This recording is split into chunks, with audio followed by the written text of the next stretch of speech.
1, 2, 3, 4, 5, 6, 7, 8, 9, 10. I'm Jordan Middlebrook. This is Deathinitely, the show that talks about death and vampires. Allison? Okay.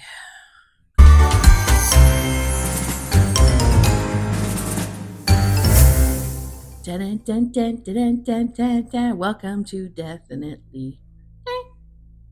No? Is it too late to find a new host? Yes. Okay. Welcome and thank you for being here for this episode of Deathinitely, the show that takes death seriously so you don't have to. I'm your host, Allison Danger, your internet death daddy, your hemoglobin hobgoblin, your sanguine fluid student who's on a quest to learn everything about death and pass that knowledge along to you as the pallbearer of the death papers, the lady who puts the ass in class for your ears.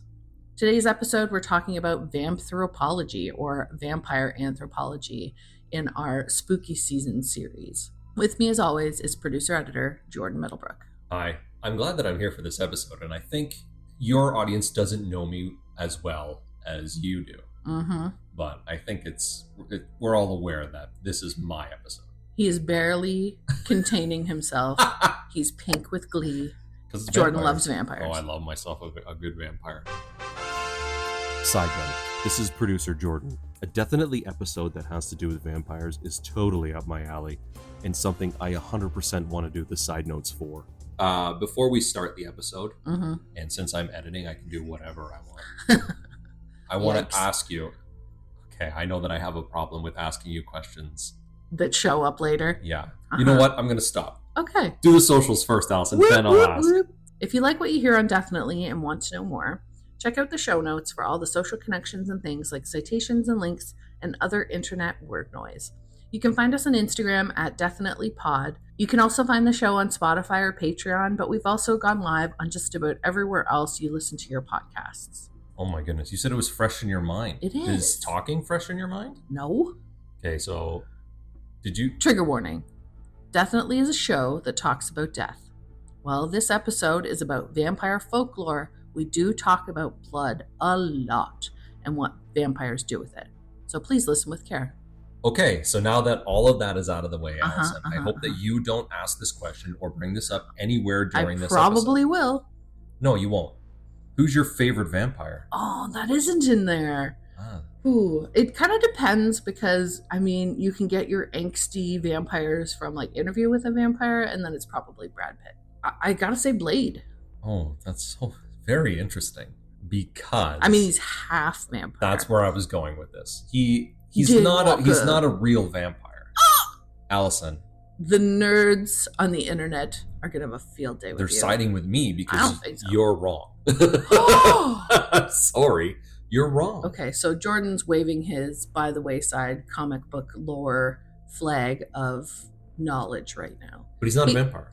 I mean, I know where you're coming. He's half vampire, half human. I hear half a lot in there.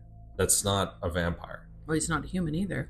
He's got nowhere. He's a daywalker. So I thought this was an episode about vampires, not about... It's about vampire folklore and the history of vampires. It's not about Blade. Every episode in the past of Deathinitely, that can be found anywhere you find your podcasts, has been about 25 to 27 minutes long. And we're going to spend all that time debating what kind of children the Marvel character Blade is going to have, depending on his choice of mate. I've also didn't get a chance to say my favorite vampire because we went too deep into if Blade is a vampire or not. Jordan, who's your favorite vampire? It's such an interesting question, Allison, because I like all kinds of vampires. And it's hard to knock it down right into a single... You got to categorize them into like different types of... Yeah. Because you're talking about...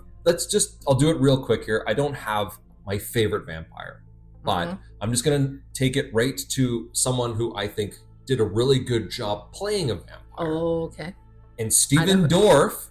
Oh, I thought you were going to say Gary Oldman as Dracula? Yeah. I would, You like Gary Oldman, though. I like Gary Oldman, but I like Dracula. Yeah, I am. So I would have said Dracula, but I think I'm talking about, I said your favorite vampire. Frost. I'm going to say Dracula, but Deacon Frost, as played by Stephen Dorff in Blade, is such a great portrayal of this cocky mid-90s vampire. Yeah, like, I'm so hard done by, I'm going to go against the establishment. Trigger warning, I'm about to talk about suicide. Hey, If Blade is a vampire, he would have killed himself. Anyway, end of discussion. Allison, let's talk about Definitely. Allison, do you know anything about the history of the vampire? Well, Jordan, I did some research. Picture this. It's the 1930s and movies are all the rage. Before World War II kicks off, but after the First World War and the Great Depression are in the rearview mirror. Cue the decade of the Universal Monster. Universal Studios was responsible for the first movie adaptations about stories like Frankenstein, The Mummy, Dracula, The Wolfman, Dr. Jekyll and Mr. Hyde, among many others. The first time the word vampire was documented was sometime before that, in 1725. A traveling soldier sent a letter back to his king from rural Serbia about an interaction between the townsfolk and an undead person who preyed upon people while they slept. A haunting thought, but not a new story. Just knew that the word vampire was used to describe the assailant. There are scattered English accounts of the undead terrorizing townspeople as far back as 1196, but this undead creature was never before given a proper monstrous name until the 1925 King Bam letter. Most of the stories that were relayed to the UK in the 1700s were met, even then, with great skepticism and wit, including commentary about how they too had quote-unquote blood-sucking vampires in England, but they called them government officials. Side note, the 1780s was a time of turmoil. The picture of the time was bleak. England, but London in particular, was in a state of chaos. A population boom of mostly migrants, refugees, and working class. Cholera ran unchecked in the slums, and prisons overflowed. Infrastructure was being built. Sewage systems, bridges, roads, even railways, they were all under construction. While in nearby France, the French Revolution was underway. The American Revolutionary War was also underway, fighting for sovereignty from the British and the slave trade from Africa. Through Europe and to the US, it was all in force. While this story is sparse with detail, etymologists do not agree about the word vampire's origins or how it came to be used in this letter to a king. The prevailing ideas suggest that it's Hungarian, Serbian, Bulgarian, or Ukrainian in its origins. By 1741, the word vampire was used to describe a person who, quote-unquote, preys on others. And by 1774, it was applied to blood-sucking bat species, the, as you know it now, vampire bat. There's been the idea proposed that the use of the word vampire as a metaphorical creature was used by small-town Serbians to discuss their captors and infiltrators in the face of them. Serbia at the time was perpetually in turmoil as larger power-seeking entities attempted to gain way into parts of their nation. So they basically called the people that were holding them hostage vampires so that they wouldn't know they were talking about them. What an interesting, how the word is so many things in the past. It's like a secret code, almost. Secret code, metaphor, actually given to a person who's doing naughty things. It's across the board. So you had talked about that really funny joke about vampires in England. They were called them government officials. Yeah. It seems now in 2024, nothing has changed. No, well, isn't there some fancy song on the radio these days? And you're some sort of emotional vampire. I don't know. It's by one of the pop princesses. I can't remember. Well, vampire is a creature that drains you of your life. Life force, whatever. You're looking at me like I'm about to make a joke about you being a vampire. He couldn't let it go. He couldn't let it go. I tried my best. It's your podcast. I know. It's your podcast. And yet, here we are. Here we are. Allison, in 1816, there was an Indonesian volcanic eruption. Mm-hmm. What does that have to do with this vampire lore? I don't know how many of you have heard of something called the butterfly effect, but it's time to get crazy. Side note, the butterfly effect, not the Ashton Kutcher movie, is part of chaos theory and supposes that if things are connected in a non-linear system, that a small action can result in a distant but large result. The statement is usually attributed to Edward Norton Lawrence, who originally stated that if a seagull flapped its wings, it could change wind streams ever so slightly, which could result in a storm a few weeks from now. He was encouraged to make this sound more poetic, thus the idea that a butterfly flaps its wings and creates a tornado, or butterfly effect, was created. For this part, we're going to actually ask the question, how an 1816 Indonesian volcanic eruption caused the birth of universal monsters. The butterfly effect of this piece of history is astounding. Let's start at the beginning. Lord Byron, for those who aren't familiar, was coined by Lady Caroline Lamb in 1815 after a torrid love affair as the, quote, mad, bad, and dangerous to know, end quote, kind of guy. Not unwarranted, Lord Byron, born George Gordon Byron in 1788, had lived a life into his 20s as having a string of lovers, both men and women. A famous poet and addicted gambler, he left England in 1816 due to threats from debt collectors and that he would be hanged for any engagement in a same-sex love affair or relationship at the time. While traveling in other areas of Europe, Lord Byron took up with Mary Shelley and a few others and spent a summer of 1816 trapped indoors. A volcanic eruption in Indonesia had swept ash into the atmosphere and blocked out the sun for months to come. Byron's doctor, John William Polidori, Mary Shelley, and a few others held up in a villa in Switzerland and wrote, drank, and created together. In the year with no summer and a hot spell in June, the group decided that they would all try and write something to scare the rest. Mary Shelley wrote what would become Frankenstein, and for a long time it was thought that Lord Byron wrote The Vampire, which kicked off the modern romantic vampire fiction genre, i.e., Jordan's favorite, Dracula. It turns out that Lord Byron was a bit of a dick and treated his doctor poorly. The Vampire was written by Dr. Polidori and was, in fact, an allegory for the aristocratic Lord Byron himself and his flagrant disregard for etiquette, good behavior, or kindness. Even the look of the modern vampire is drawn from many of Lord Byron's features, thus the dichotomy between the literary vampire and the folkloric vampire is born. So the Indonesian volcanic eruption takes place, blocking out the sun for the summer of 1816. A disgraced English poet joined some friends in a house in Switzerland, running from hanging, and shrouded in darkness from atmospheric ash, and a stormy June night ensues, keeping them all in the house as they try to write things to scare one another, resulting in Lord Byron taking credit for his largely detested doctor's scathing indictment of Lord Byron himself. It becomes the seminal tale of the modern vampire. All the while, Mary Shelley is amongst this ragtag group and comes up with Frankenstein. Just like pow, just like that. One volcano, two universal monsters, one night. So if that's how vampires were created, or the idea of the modern vampire, the puffy shirts, the allure, sexual attraction, pale face, striking good looks. It's interesting how one person could interpret Lord Byron into a vampire. Very cool when you apparently he was not only just a poet, but raging, what's the word for when somebody is having sex with just everyone? Horny. A raging horny poet.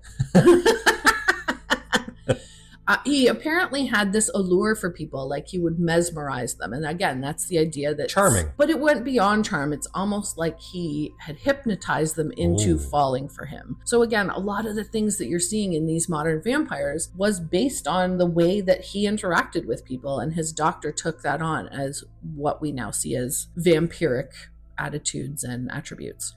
So what do vampires represent these days? A vampire story is often tied with fantasy narratives that include difficult topics like mental illness, suicidality, or anorexia. While the terrain is extraordinary and lends itself to talking about a period of madness tied with bloodlust through a lens that allows it to be fictional across the board, vampire stories can also be targeted at a younger crowd. It can be troubling to attach these important topics to things like romanticizing them, iconizing violence, and being actively pursued by people trying to remove them from their current state of being. The alternate approach to this thinking is that these stories create a safe and fictional space to discuss some of the more difficult topics that are important to an adolescent or a vulnerable population. Removing the vampirism from your favorite story in that genre and see what's left. Think about the state of those characters, what they've been through, or what their life experiences have been. Are they stable and happy? Are they depressed and withdrawn? Not only can vampirism in the media be a way for people to explore feelings and narratives that they think are outside of normality, but being a vampire can also be a strong metaphor for a few other things. A vampire's characteristic trait is that they feed on blood of usually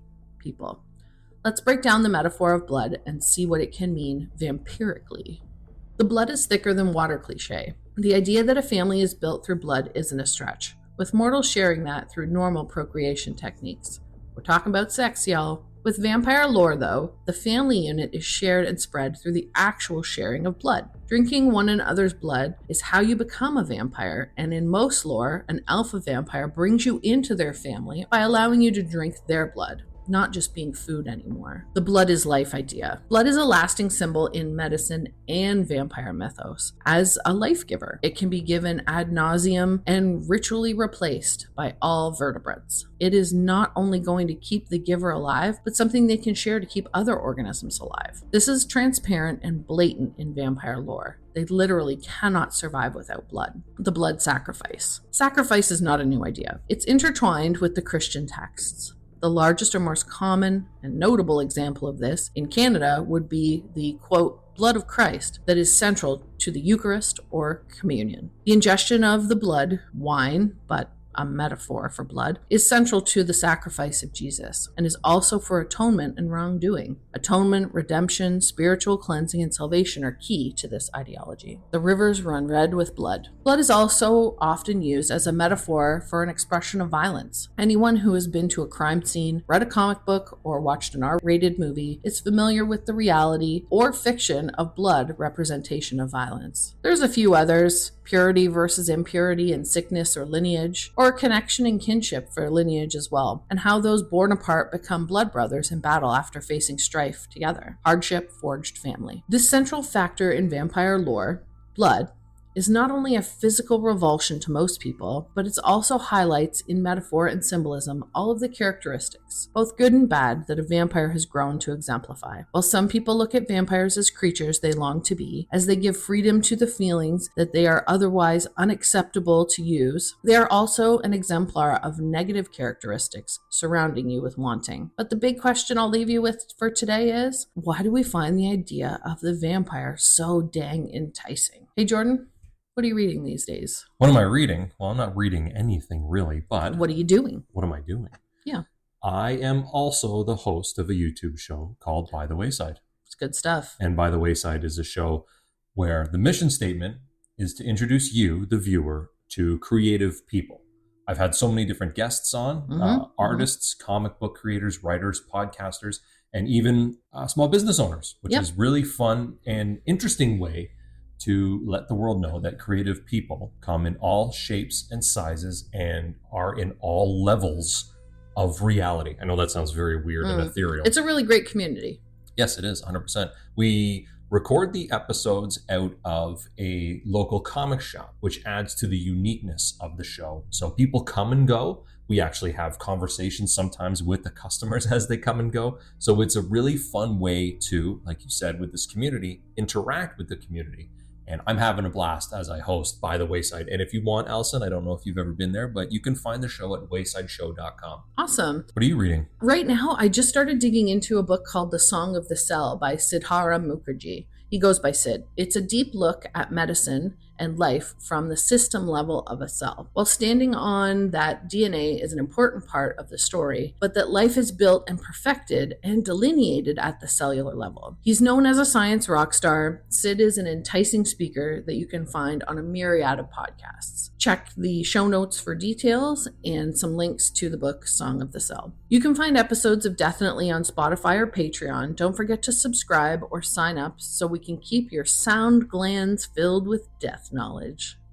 Jordan hates it so much. A big thank you to our listeners today. Deathinitely wants to take death seriously so you don't have to, creating a safe and inclusive space that tackles the mundane, profound, and crazy parts of death that you don't feel like asking anywhere else. Listen, participate, comment, love, learn. I'm just happy you're here. Our final episode of the season, episode 10, is about, quite rightly, famous last words and the importance of legacy. Deathinitely is an independent show that's recorded on the ancestral homes of several Mississauga and Chippewas First Nations. We honor these Indigenous people, ancestors, and future generations on this land that we share with reverence and humility. I've been your host, Allison Danger. With me, as always, is Jordan Middlebrook, our editor and producer, and our music's by SoundBay. Links to reading and research materials and citations can be found in a link in the show notes. Thanks for listening to Deathinitely, the show that takes death seriously so you don't have to. Deathinitely is an independent show and made possible by generous people like you. If you want to know all the things, fun, funny, or funereal, please be sure to subscribe wherever you get your favorite podcasts.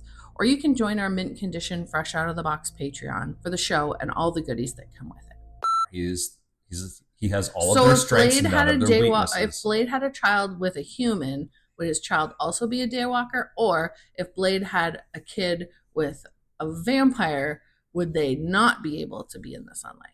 I think the genes would... Is it recessive? That's what I'm thinking. Oh, right?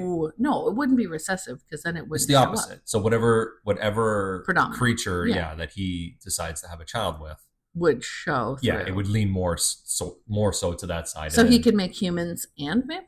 They'd be less and less of whatever he chose. Does that make sense? He mates with a vampire. Same, but flip it. Yeah, you know what? Okay, yeah, I'm not the scientist here. I'm the pop culture person. So the human mate would make the kids more and more human, but the vampire mate would make them more and more vampire. Yeah, so their traits would diminish. So he would have to kill his own children if he had a child with a vampire? Oh my goodness gracious. Ba-dum-bum, ba-dum-bum. Podcast. Vampire.